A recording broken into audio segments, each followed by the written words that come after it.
Hello, hello, hello, and welcome to another episode of Owning Pleasure as a Black Woman.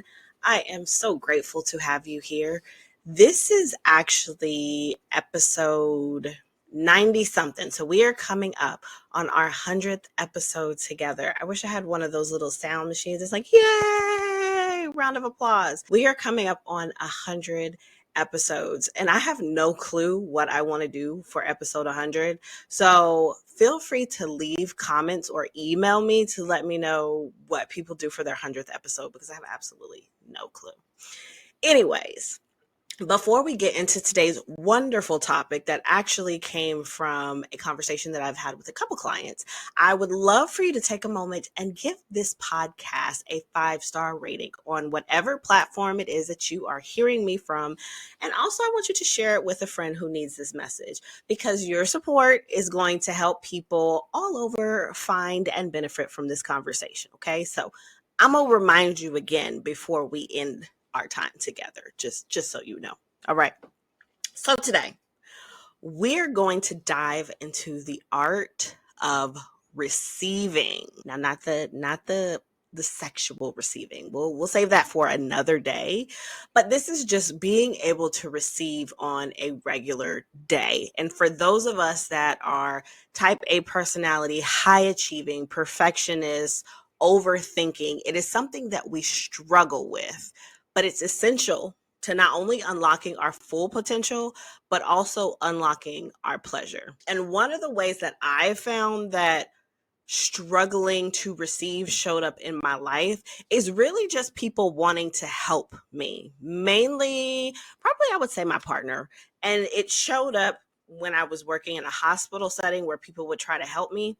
And the reason I struggled with it, and you could probably relate, is because I was meticulous with the way that I did things. For instance, at work, there was a way that I laid out my sheets. There was a way that I laid out my notes. It was a way that I laid out what patients I was going to see for the day. Even at home, there's a way that I fold towels. There's a way that I put dishes in the dishwasher. And so when my partner's like, oh, I could put the dishes in the dishwasher, I'm like, but you do it wrong. Is there really a right and wrong way to put dishes in the dishwasher? Now, you and I know that there is a right way. But for the context of this episode, there is no right or wrong way to put dishes in a dishwasher. And so we really stifle ourselves from receiving when we act like it has to be done our way or no way. On top of the fact that we are consistently giving. Think the last hour or two, I'm pretty sure you could come up with 2 or 3 times that you've given your energy, your time, your money, you've given to someone else. And in order for us to continue to keep our cup, to keep our insides full, we have to be open to receiving. Now, let's dive a little deeper into why it is so hard for us to receive. Now, in general, societal norms place caregiving roles on us as women. This is women as a whole, whether you're in a family, relationships, work, because we have that nurturing thing going on. It's just like, give it to her, she can do it. And sometimes things just come easy to us. Our ability to multitask and do multiple things at one time and make it make sense is a benefit to everybody, though it ends up hindering ourselves. And if we go down a little bit deeper, for Black women in particular, for you and I, we've been raised with a strong sense of responsibility to hold everything together. That's all that we've seen. We've seen our moms go out there and kick ass. We've seen our grandmothers. We've seen lots of Black women in our community. They make it work and they hold everything together. How many times have we seen Big Mama or the grandmother or the matriarch of the family? She passes away and it's like things just fall apart almost immediately before anything is even put together. The family, finances, relationships, everything just falls apart because she is what was holding the glue together. And that makes it even harder for us to prioritize our own needs because there is this concept that, and it's knowing, we know if I don't put myself in this, if I don't put my hands on this, if I'm not a part of this particular thing with this particular person, it's not going to give what it needs to. And sometimes, honestly, it's It needs not to be our responsibility. It just doesn't. Just because we can do it doesn't mean we have to. And a lot of us have had to learn that the hard way, repeatedly, me included. And now, how does imbalance show up? It's going to show up in your relationship. Always wanting to be the nurturer, it ends up making you feel guilty when someone offers care in return. That kind of leans into that people pleasing, right? Like, I'm the giver. I don't want to take anything from you. No, you've got it. I can do this for you because I know it makes you feel good and I know that it makes you happy. But believe it or not, when you're in a healthy, good relationship, that person wants to return the favor. They want to give to you. They want you to be happy too. And if you struggle with being able to receive, and the only way that you find yourselves seeking validation is by giving to someone else, it can be very detrimental to that relationship. You can start having fights. I've had so many fights with my partner when it comes to being able to receive. And it goes back to the helping piece. We get into arguments because he's like, I'm doing the best that I can. I'm doing what I can to support you, and I don't feel appreciated. You don't say thank you. When I don't do it the way that you want me to do it, then you're going off on me or you're going behind me and you're redoing it. And it sometimes makes me feel inadequate in this relationship. And then I just don't want to do anything at all, which we know comes full circle when we're sitting in a corner with our arms crossed talking about, you don't want to help me. You don't want to do anything. Well, sometimes it's us. Sometimes we have to take a look at ourselves. It also makes those around us anxious, whether it's family, friends, our children, coworkers. It just puts them on pins and needles when they see us stressed out. We may not think that we're stressed out, but they can see we're stressed out. We're frazzled, we're irritable, we're yelling, we're making mistakes, but they can't step in and help us. Self-care, feeling guilty for resting, feeling guilty for experiencing and indulging in luxury, or even prioritizing your own pleasure or joy. You walk in this space of guilt and of shame because you took the time to prioritize yourself, because you said yes to somebody wanting to give you money. Let me tell you something. This episode of Owning Pleasure as a Black Woman is proudly sponsored by Organic Leaven, your go-to source for all natural, body-safe products that enhance your intimate experiences. At Organic Leaven, they believe that what you put on and in your body matters, which is why they offer a carefully curated selection of organic, eco-friendly products designed to bring pleasure without compromising your health. From luxurious lubricants and body oils to intimate toys and wellness products, Organic Leaven has everything you need to elevate your sensual self-care routine.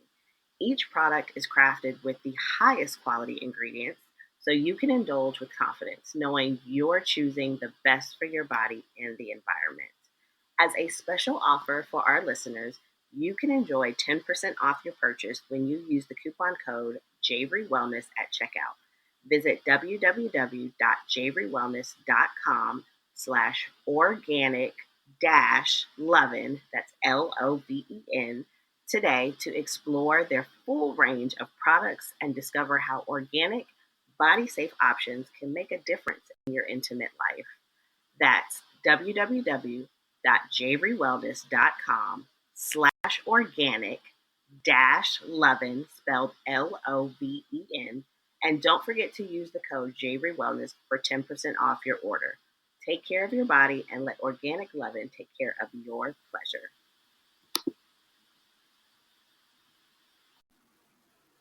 This episode of Owning Pleasure as a Black Woman is brought to you by Javery Integrative Wellness Services, where holistic healing meets mental wellness. At Javery Integrative Wellness, we understand that life's demands can take a toll on your mind, body, and your spirit. That's why we offer a range of therapeutic services designed to help you reconnect with yourself, reduce stress, and find balance. Whether you're dealing with anxiety, relationship issues, or simply looking to enhance your overall well being, the expert therapists at Javery Integrative Wellness are here to support you. We specialize in creating personalized integrative care plans that cater to your unique needs. Ready to take the first step towards a healthier, happier you? Visit www.javerywellness.com today and schedule your free 15-minute consultation with one of our compassionate therapists. It's time to invest in yourself and start your journey to wellness.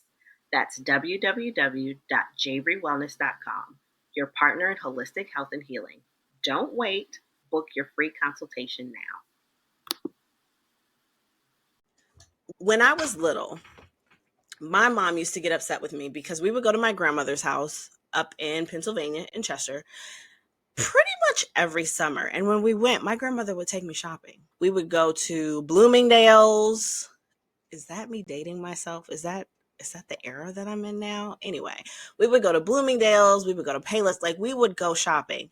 And I absolutely loved it. I was here for it, which is probably why I have the shopping bug that I have now. And one day, I mentioned to my grandmother about what my mom said about you don't always have to say yes because she wants to take you shopping. And my grandmother said, well, if you don't say yes, eventually people are going to stop asking. And I didn't want her to stop taking me shopping. So that's something that I take with me going into interactions with people. And when it comes to the guilt and shame of someone wanting to do something for me, and also we're blocking people's blessings. Sometimes it was placed on their heart to give us that dinner, to pay for that tea, to give us that massage, or just to show up for us for no reason other than they want to show up for us. And when we turn them away, when we say no to receiving what that has been placed on them to give to us, we end up blocking their blessing on top of ours. So let's release the guilt. Let's release the shame. Let's allow the people that we've curated in our lives, our business besties, our work girlfriends. Some of y'all got work husbands, work girlfriends, our family, our friends, those that we've curated to be our support system. Let's allow them to give to us. Think of it as a thank you, not just a verbal thank you, but a thank you for all of the things that you've been doing for them and all the ways that you showed up for them. Not only is it a thank you, but it continues to give you the energy and the motivation to want to give yourself. Now, let's talk a little bit about the impact on your life when you master the art of receiving. When you learn to receive, you experience shifts across your life, not in just one area, but in multiple areas. So you have increased pleasure and satisfaction, and life actually becomes fun. It becomes something that you want to experience. You're not just going on your day to day on autopilot, like, oh, here we go, another day. Oh, I'm going to work. Oh, I'm cooking dinner. It becomes fun, it becomes flowy, and you allow good things to come towards you instead of you chasing this opportunity or chasing this person or chasing this feeling. When you master the art of receiving, things are just naturally going to flow to you. You're going to see more of the positive than you see in the negative. And you're also going to create deeper connections and reciprocity. So by receiving, like I was saying earlier, we allow others the joy of giving and creating balance in our relationships. Some people really love giving. I can't say that you, the listener, me, love giving, but there are some people out there that it is their mission to just give and give and give, and it gives their heart delight. So imagine someone coming up to you and wanting to give you something or show up for you and pour into you in some type of way, and you're like, oh, no, no, thank you. Well, now they looking at you like, well, do you not trust me? Do you not like me? Did I do something to you? Why is it that you can show up for me but I can't show up for you? And then it puts a rift in the relationship because there is no balance. There is no balance, and I feel like I'm a burden to you because you're always showing up for me. And let me show you how much I love you. It's kind of how it is. And mastering the art of receiving also gives you a stronger sense of worthiness.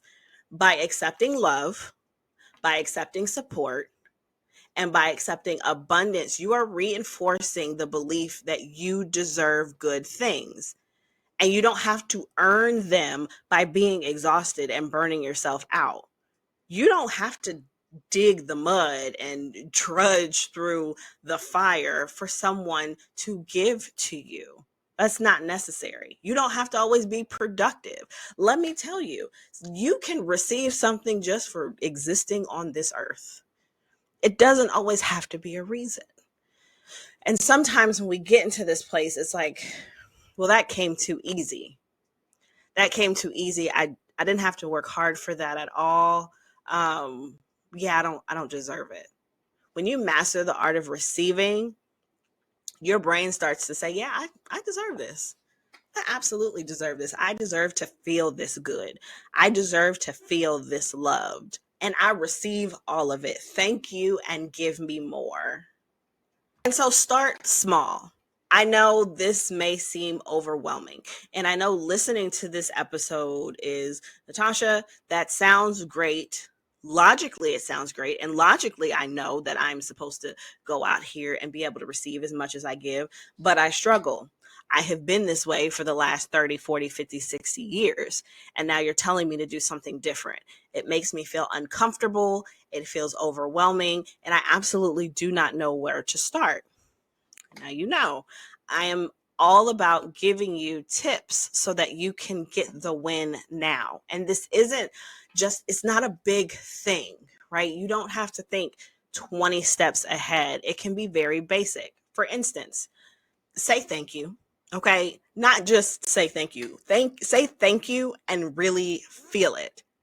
Now, I know y'all know what I'm talking about. When someone gives you a compliment and you brush the compliment off, no, we're not doing that anymore. After today, when someone gives you a compliment, you are going to receive that compliment and you're going to say thank you. Like, I truly appreciate that. We're not going to, oh, this thing is so old, or oh, my hair, this is a mess, or oh, it was nothing. Thank you. That's all you have to say. Get into the habit of saying thank you. Practice asking for help and letting people show up for you. Now, I know this is going to be one of the harder ones because for some of us, the high achievers, we feel like asking for help is a form of weakness. And it's not, because the reality is you cannot do everything. And just even if you could, you don't need to do everything.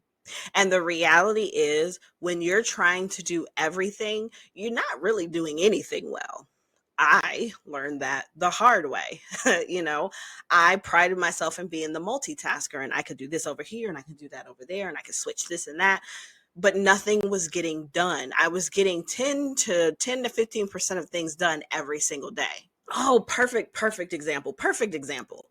When I first started my entrepreneurial journey and I was going into my business, I was doing my solo practice. So I was seeing clients, marketing for that. I was doing coaching, I was marketing for that. And I had a subscription box and I was doing that. Now, mind you, I was doing all of these alone. When I started my businesses, I did everything alone. It is not until 4.5, 5 years later that I'm like, oh, let me start enlisting in some help. But I started off with 3 businesses and I burnt out on one. So I did the subscription box for a year and I shut that down because I was like, I can't keep doing this. I'm boxing, I'm taking them to the office, I'm getting the stuff, I'm researching the things, people's payments not coming through. So I closed that. And for a good 2 or 3 years, I was trying to figure out the balance between being a therapist in my practice and also being a sex and intimacy coach. And it was the hardest thing that I could do, was trying to figure out how to be two of those separately. And it wasn't until probably the end of last year, the end of 2024, I just made a conscious decision. And it might have been in the beginning of this year, 2025, where I said, you know what? I am not doing anything but focusing on the practice. Anything else I'm going to put on the shelf. And I have amazing ideas all the time of, oh, I could do that. Oh, I could do that.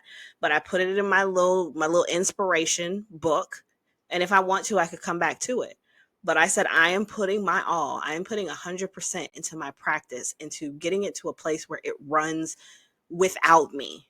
And I am the head, not the head, the feet, the shoulders, the back. I'm just the head. And I have gotten so much done. I have gotten so much done by being focused, but also by allowing people that know what they're doing to do their job. And so challenge yourself to delegate a task, say yes when someone offers assistance, and don't feel bad about it. It doesn't mean you're weak. Me choosing my practice and asking for help with my accounting and hiring clinicians, that doesn't make me weak. If anything, it makes me strong because I was able to ask for help and I was able to take a seat back and look at the bigger picture. So that was a lot around asking for help and letting people show up for you.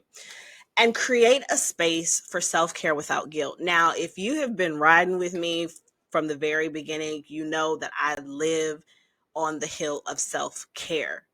You need to schedule yourself and honor it as a non-negotiable. Stop quitting on yourself. Stop canceling on yourself. You should be the first thing that you put on the calendar. The beginning of the year, you should be putting your vacations, your staycations, your day off. That should be the first thing that goes on your calendar and everything else works around you. We don't have time for guilt around self-care because you want to do all these things, you want to show up for all these people, and you want to be great. In order to do that, you have to take time for yourself. No ifs, ands, or buts about it.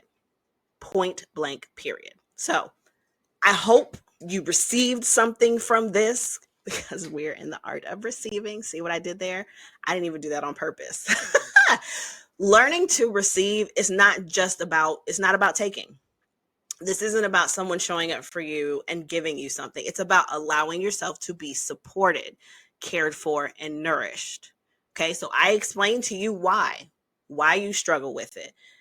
I told you how it's going to impact your life. And I also gave you tips. So I want you to reflect on where in your life are you resisting receiving? And this is an action step that I want you to take today. Now, I've given you tips, tangible tips to go off into the world. But today, this week, I want you to say yes to something you'd normally reject. Whether it's a compliment, an offer for help, an act of kindness, it doesn't matter what it is.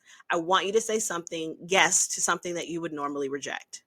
And I want you to take a moment to feel it. I want you to appreciate it and remind yourself that you're worthy for this yes. And I promise you, after a while, it's just going to come easily. Yes, yes, yes. And you'll say no to more things that don't fill you up, which then allows you to be the giver that you truly want to be.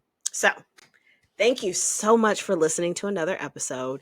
And if this episode resonated with you, again, I told you I was going to remind you, please give it a 5-star rating on whatever platform you're listening to and share it with a friend. We all have somebody that really could do better with receiving. Your support is going to help spread this message. It's going to get to the women that need it. And always, I want to hear your thoughts. So definitely send me a message, leave a review, leave a comment. I love you. And remember that you are so very much deserving of pleasure. Bye.